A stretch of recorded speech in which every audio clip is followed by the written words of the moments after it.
Olá, eu sou o professor Evandro Ramos, do nosso curso técnico em enfermagem. Estamos desenvolvendo juntos aqui a disciplina de legislação profissional, que envolve vários aspectos legais da nossa profissão. Nesta aula vamos abordar o item 8 do seu material, que diz respeito às legislações gerais da enfermagem. E especificamente nós vamos trabalhar aqui a Lei 5.905 de 1973, que diz respeito ao sistema COFEN-CORENS. Ok? Vamos lá, que são os conselhos de enfermagem. Bom, a legislação, então, 5.905 de 1973, ela dispõe sobre a criação dos conselhos, ou seja, o Conselho Federal de Enfermagem e também os conselhos regionais de enfermagem. Também chamamos de sistema COFEN-CORENS, ok? Nesse sentido, então, nós temos aqui que, no seu artigo 1, são criados os conselhos justamente para desenvolver, constituindo o seu conjunto, uma autarquia vinculada ao Ministério do Trabalho, atual Ministério da Economia. Então, é uma autarquia criada pelo governo, justamente vinculada ao Ministério da Economia, para executar as ações de normatização da área de enfermagem e também de fiscalização da área de enfermagem, ok? O Conselho Federal e os Conselhos Regionais, eles são órgãos disciplinares, eles vão disciplinar, normatizar do exercício profissional da enfermagem, do enfermeiro, do técnico, do auxiliar e também da parteira. O Conselho Federal, eles ficam subordinados aos conselhos regionais, tá? Então, o Conselho Federal fica lá em Brasília e nós temos em cada estado seus conselhos regionais que são subordinados ao Conselho Federal. Então, em cada estado nós temos seus conselhos regionais que fazem suas atribuições específicas de fiscalização e nós temos o Conselho Federal que atua bastante no processo de normatização, de criação de normas e acompanhamento dos trabalhos dos regionais. Nesse sentido, então, sempre haverá um Conselho Regional de Enfermagem em cada estado e território do Brasil, com sede na respectiva capital e, no caso do Distrito Federal, também lá no Distrito Federal. O Conselho Federal ele poderá ter um número de profissionais habilitados na unidade da federação que for ter, obviamente, inferior a 50 e determinar a formação de regiões compreendidas de mais de uma unidade. Então entenda que os conselhos eles são formados por um Conselho Federal, cada estado ou região do Brasil tem também um Conselho Regional e esses conselhos eles são formados por profissionais e no número inferior a 50. Vamos lá. Os membros do Conselho Federal eles e os respectivos suplentes, eles são eleitos, ok? Eles são eleitos por maioria de votos. Ah, então existe um processo de eleição, professor? Sim, existe um processo de eleição para eleger os nossos representantes do Conselho. E você, é claro, deve participar desse processo de eleição, elegendo tanto no Conselho Federal quanto nos conselhos regionais de enfermagem, ok? E esse voto também ele é secreto e ele acontece na Assembleia de Delegados Regionais. Então nós elegemos os conselhos regionais, ok? Como que eu participo então, professor? Existe uma eleição nos conselhos regionais, a gente elege o mandato das pessoas dentro dos conselhos regionais e dentro dos conselhos regionais, os profissionais que foram já eleitos, eles participarão de uma assembleia geral de delegações regionais, de delegados regionais que farão a eleição do Conselho Federal, tá bom? Então o seu voto ele influencia no Conselho Federal desde, obviamente, o processo de votação nos conselhos regionais. Bacana, né?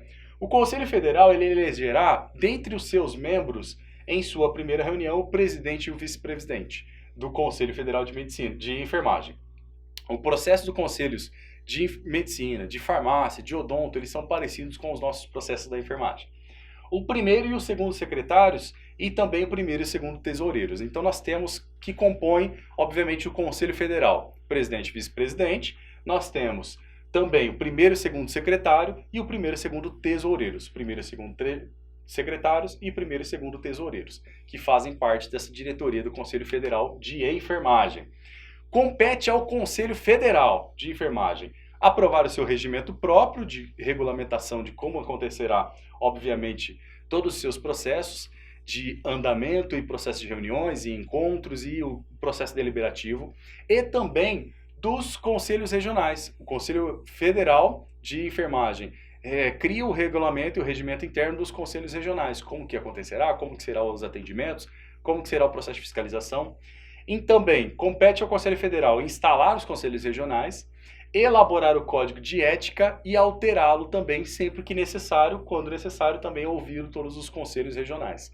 Então nós temos atualização constante, podemos dizer assim, dentro da história da enfermagem, do nosso código de ética, que será o objetivo de uma próxima aula, com certeza, aqui dessa disciplina. Nós temos também, como competência do Conselho Federal, baixar provimentos e expedir instruções, uniformizando os procedimentos da enfermagem no Brasil. Uma vez que o Conselho Federal estabelece uma normativa, todos os profissionais do Brasil devem cumprir. Então, logo, existe uma padronização no atendimento da enfermagem. Isso é muito bacana. Dirimir as dúvidas, ok, suscitadas pelos conselhos regionais. Surge alguma dúvida técnica, profissional, talvez até algum conflito ou uma interpretação que ficou um pouco duvidosa na própria legislação da saúde da enfermagem. A gente pode solicitar junto aos conselhos um esclarecimento sobre aquela dúvida. E, obviamente, não tendo resposta pelo Conselho Regional, ele submete ao Conselho Federal para que o Conselho Federal crie uma nota técnica respondendo àquela dúvida específica de saúde, de enfermagem. Compete também ao Conselho Federal ainda apreciar em grau de recurso as decisões dos conselhos regionais. O que mais? Instituir um modelo de carteiras profissionais, então é o Conselho Federal que institui um modelo de carteira profissional. Hoje nós temos um modelo de carteira profissional que é bem parecido com o modelo da CNH, Carteira Nacional de Habilitação, de Direção, né? Um pouco parecido mesmo. Antigamente ela era como se fosse uma carteira parecida com a carteira de trabalho que a gente tem hoje, porém hoje é digital. Então nós tivemos uma evolução nesse processo justamente para garantir a lisura e também os processos legais aí do profissional de enfermagem. Compete também ao Conselho Federal homologar, suprir e anular atos de alguns conselhos regionais, aprovar anualmente as contas e a proposta orçamentária para o próximo ano.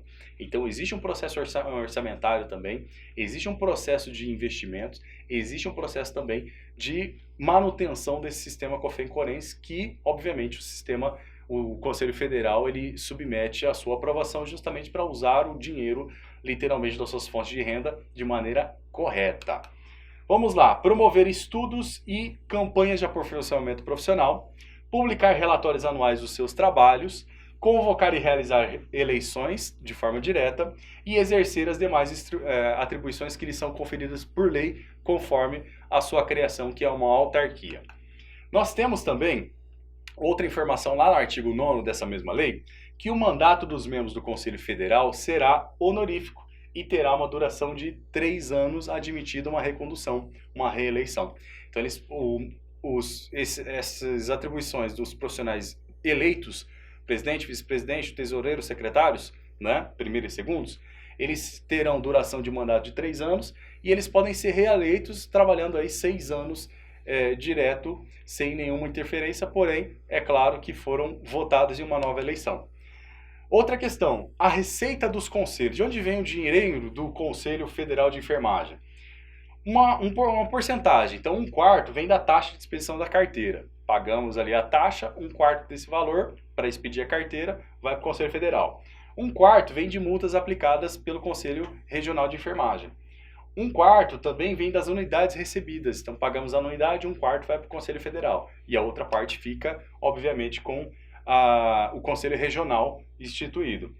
Doações e legados, subvenções oficiais e também rendas eventuais, como aluguéis, como vendas, como vendas de locações, por exemplo, de prédio próprio que possa existir, outros tipos de processos também de vendas de serviços que podem existir, prolabores específicos para os membros do conselho.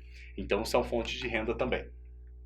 Os conselhos regionais que ficam nos estados, eles são instalados em suas respectivas sedes, com 5 a 21 membros e outros tantos suplentes, todos com nacionalidade brasileira, importante a gente lembrar disso, na proporção de 3/5 de enfermeiros. Como que se compõe?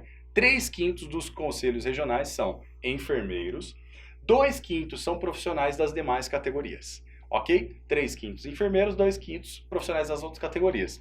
Eu posso então me candidatar, professor, para ter um mandato lá no Conselho Regional de Enfermagem? Claro, com certeza.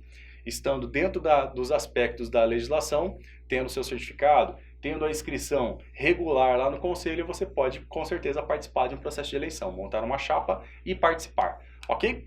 Outra questão importante, os membros do Conselho e os seus respectivos suplentes serão eleitos também por voto pessoal e secreto. Então vai existir um processo de eleição que você vai ser convocado a votar. E o voto ele é obrigatório, ok? Em época determinada pelo próprio Conselho, que é obviamente quando acabar a vigência daquele respectivo mandato daquele Conselho. Então, cada Conselho elegerá o seu presidente, o seu secretário, o tesoureiro, admitida a criação de cargos de vice-presidente, que pode existir, segundo secretário e segundo tesoureiro também nos conselhos regionais, ok? Para conselhos aí com mais de 12 membros. Bom, nós trabalhamos então nesse item 8 sobre os conselhos de enfermagem. É bastante importante a gente ter a noção dessa importância dos conselhos e do sistema COFEN-CORENS. Os CORENS eles têm a obrigação, literalmente, de fiscalização e também atuar de maneira preventiva nas questões éticas da profissão. Espero que você tenha compreendido todos esses aspectos que trabalhamos aqui, porque são importantes para nós na profissão. Agradeço muito a sua atenção e aguardo você na próxima aula.